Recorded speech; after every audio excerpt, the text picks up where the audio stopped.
அப்பனே இவையாவும் ஓரிடத்தில் சென்றால் அனைத்தும் விளைவிடும் என்பேன் அப்பனே. எவை என்று புரிய அப்பனே. நிச்சயம் தண்ணில் கூட அனைத்தும் ஒரே நேர்குட்டில் அப்பனை இழுத்துச் செல்லும் என்பேன் அப்பனே. அனைத்தும் அப்பனை பின் ஒன்றும் வேண்டாம் என்ற நிலைமை ஏற்படும் என்பேன் அப்பனே. வெற்றி வாய்ப்பை அப்பனை பின் ஒலி அலைகளாக அப்பன் நிச்சயம் அங்கு வந்து குவியும் என்பேன் அப்பனே. எவை என்று கூட அவைதான் அப்பனை பின் முகா. எவை என்று அறிய நிச்சயம் தண்ணில் கூட பின் 3 வகையான அம்பிகளாக ஒரே அம்பிகளாக செயல்படுகின்றால் என்பேன் அப்பனே. நிச்சயம் அங்கு சென்று வருக அனைவரும் கூட அப்பனை பின் அடுத்த மூகாம்பிகை கொல்லூர் மூகாம்பிகை அம்மன் அங்க போனீங்கன்னா இந்த மலங்களை அழிக்கலாம். சூப்பரா சொல்லிருக்காங்க. டைரக்டா என்ன ஆகுது?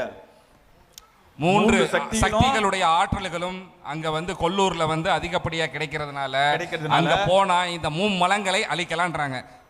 எதை எவ்வாறு பின் அதாவது நிச்சயம் தண்ணிக்குள்ள இன்றளவில் எவை என்று புரிய அதிகளவு ஆற்றல் அனைத்து கிரகங்கள் ஆற்றல் ஒரு சேர நிச்சயம் தண்ணில் ஒரு புள்ளியில் பின் நிறுத்தி நிச்சயம் பின் அங்கு குவிய எதை என்று அறிய நிச்சயம் தண்ணில் மனிதனுக்கு பின் ஏற்படும் எவை என்று ஒரு மாய வித்தைகள் பின் அழிந்து போகும் சொல்லிவிட்டேன். எவை என்று புரிய பின் அழிந்து பின் அப்புள்ளி எவை என்று ஒரு ஈர்ப்பு விசை மனிதன் பின் ஏற்றுக்கொண்டு மீண்டும் அவ்விசையை பின் எவை என்று ஒரு செய்தானோ அவனிடத்தில் மீண்டும் மாற்றப்படும் சொல்லிவிட்டேன். சிவாயனம சிவாயனம சிவாயனம.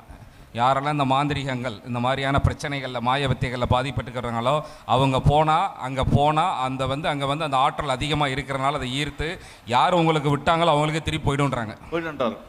எதை என்று கூற நிச்சயம் தண்ணில் கூட தேசத்தில் எதை என்று புரிய அனைத்தும் எவ்வாறெல்லாம் கற்றுக்கொண்டிருக்கின்றார் என்பதை எல்லாம் நிச்சயம் தண்ணில் ஏன் எதற்காக எவை என்று புரிய எதை என்று அறிய நின்னும் பின் சித்தர்கள் வந்து சொல்வார்கள் உங்களை நீங்கள் வெல்ல. இதனால் நல்விதமாகவே எவை என்று பொறுப்பின் வெற்றிக்கான படிகளை நீங்கள் ஏற்படுத்திக் கொள்ளுங்கள். இன்னும் ரகசியத்தை சொல்கின்றேன். பின் அதாவது வேலோனை குதித்து பாடுக.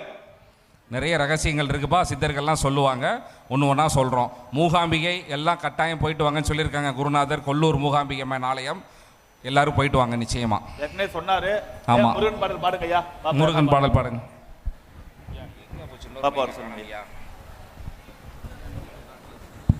அதான்